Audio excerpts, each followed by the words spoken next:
What's up, guys? It is Coach Kally V, and this is the Kally V podcast. Now, if you follow me on social media, on my stories on Instagram, you are going to see, and you might be waiting for this episode, but I did kind of give you a little prelude, I don't know.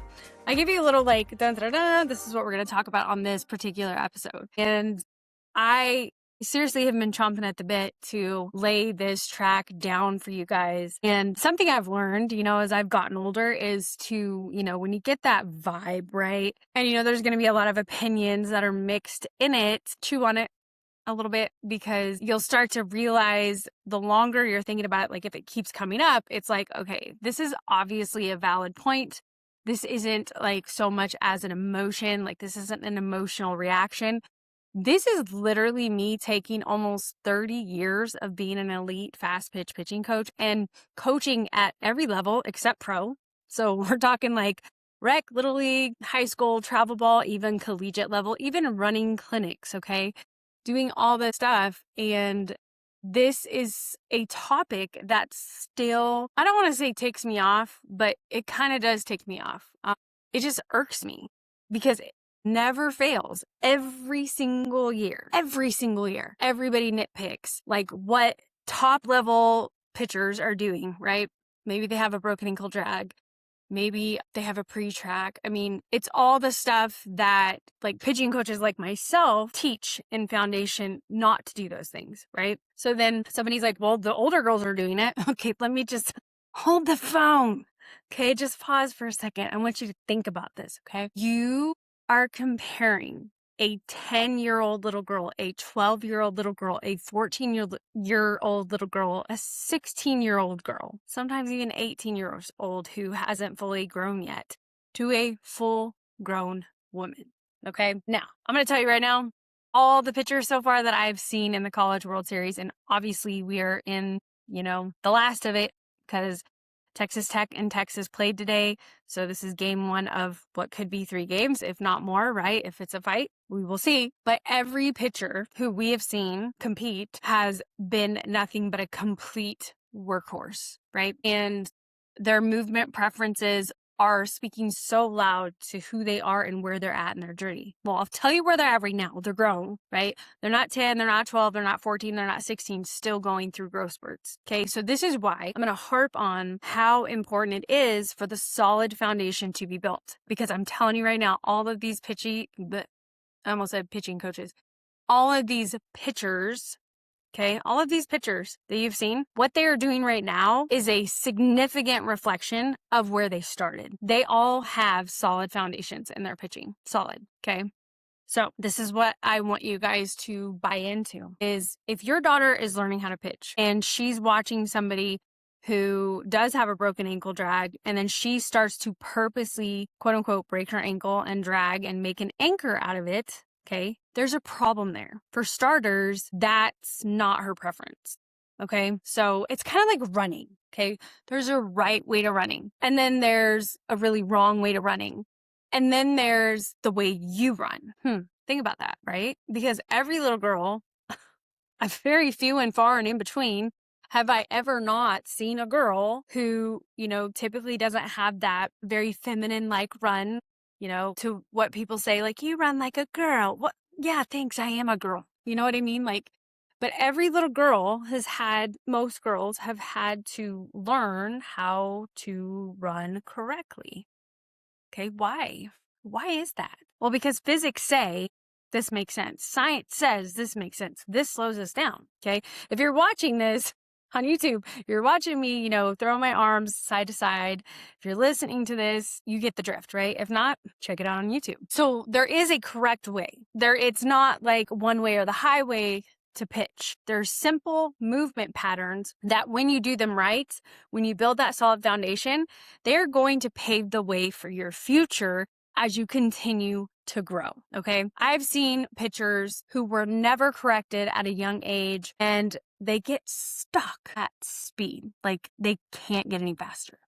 Okay. So if you're 14, 16 years of age, even 18, okay, because please tell me why. Please riddle me this. How can some pitchers who are 18 go to college and start getting more speed?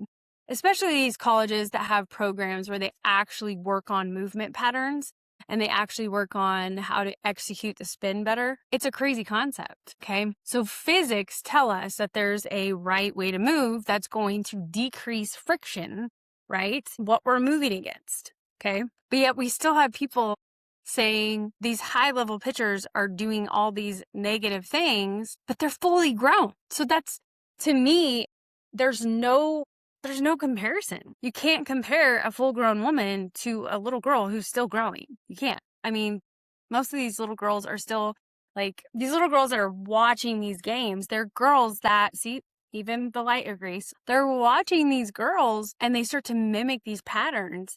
And then I'm going to tell you what's going to happen. They're going to mimic these patterns. They're going to be super successful at throwing strikes. And then all of a sudden, they're going to wonder why they can't throw other pitches, why they can't execute zone, and why they can't gain speed. And it's because the mechanics that they're learning, right, before their body's grown, well, they're actually robbing them of any success that they're supposed to make in their journey. So the biggest thing I want to stress to you guys, because I feel like I have a lot of parents who listen to this whose daughters are on the younger side of pitching.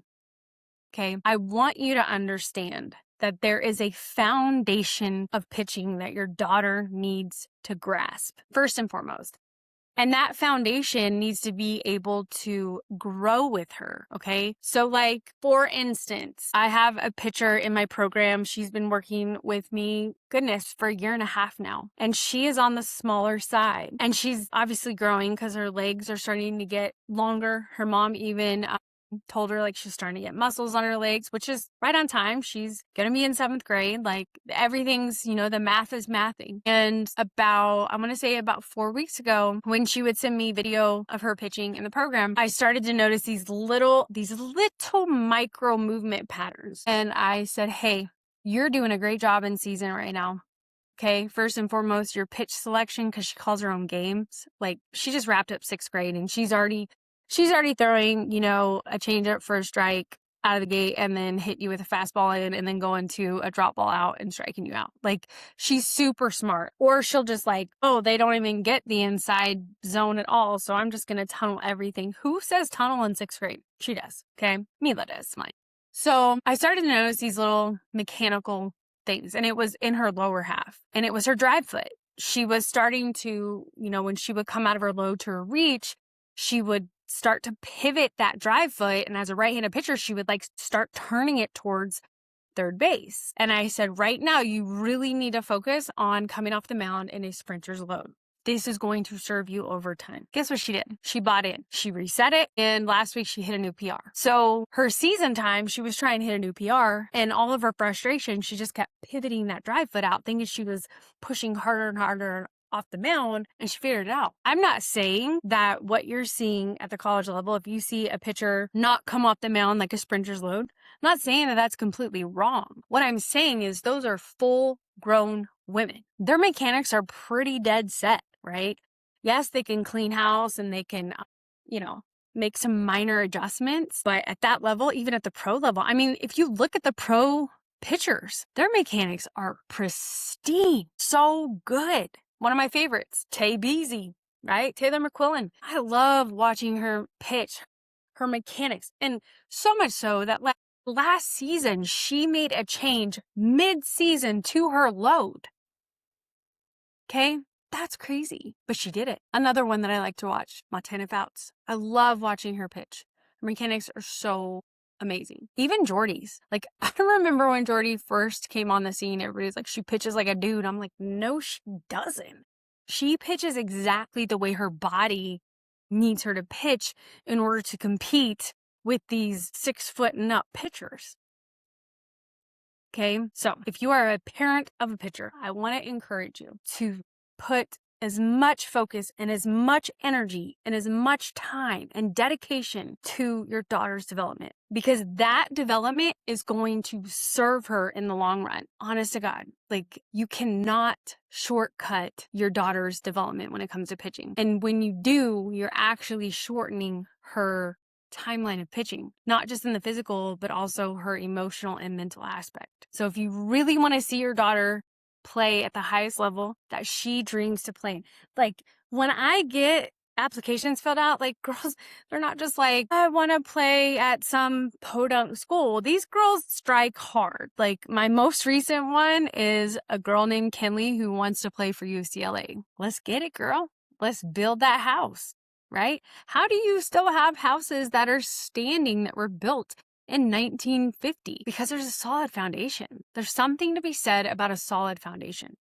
Okay. And I'm going to leave you with this. If a foundation in pitching wasn't so important, then when it comes to hitting, why do we even bother hitting off of a tee? Why? I'm going to tell you why we bother hitting off a tee, because it's foundational work. So the next time you get caught up in FOMO and you think your daughter at 10, 12, 14, 16 should be pitching like a full-grown woman, you better check yourself before you wreck yourself. Okay.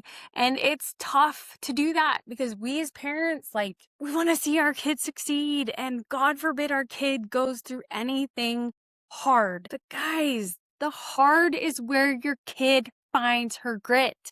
The hard is where your kid finds her grace.